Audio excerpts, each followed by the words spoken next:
বর্তমানে চলতি সিরিয়ালে মুখের পরিবর্তন খুবই কমন। একের পর এক ধারাবাহিকে মাঝপথে বদলে যাচ্ছে প্রধান নায়িকা। সম্প্রতি বেশ কিছু ধারাবাহিকে এমনটা আমরা দেখেছি। এবার টেলিপাড়ায় গুঞ্জন, অদ্রিজা রায়কে দেখা যাবে এই ধারাবাহিকে। মুখের পরিবর্তনের মাধ্যমে ধারাবাহিকে প্রবেশ করছেন অভিনেত্রী। বর্তমানে বাঙালি টেলি অভিনেত্রী অদ্রিজা রায় একের পর এক হিন্দি সিরিয়ালে কাজ করছেন। আর এই মুহূর্তে সারা ভারতে যে সমস্ত ধারাবাহিক সবচেয়ে জনপ্রিয় তাদের মধ্যে অন্যতম অনুপমা।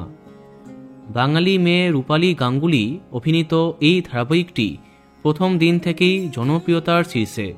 একসময় শ্রীময়ী ধারাবাহিকের অনুকরণে গড়ে উঠেছিল অনুপমা, কিন্তু এটা আজও সমান জনপ্রিয়। ধারাবাহিকে এমন মুখের পরিবর্তনের চর্চা সামনে এলো। এতকাল রাহি চরিত্রে আমরা দেখেছি আলিশা পারভিনকে, কিন্তু হঠাৎই চ্যানেল কর্তৃপক্ষ তাকে সরিয়ে দিয়েছে।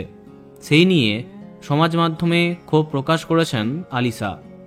এবার মুম্বাই সংবাদ মাধ্যমে জানা যাচ্ছে রাহির চরিত্রে দেখা যেতে পারে অদ্রিজা রায়কে। ইতিমধ্যে একাধিক হিন্দি সিরিয়ালে কাজ করেছেন অদ্রিজা। এবার অনুপমাতে তার আগমনের খবর সামনে আসছে।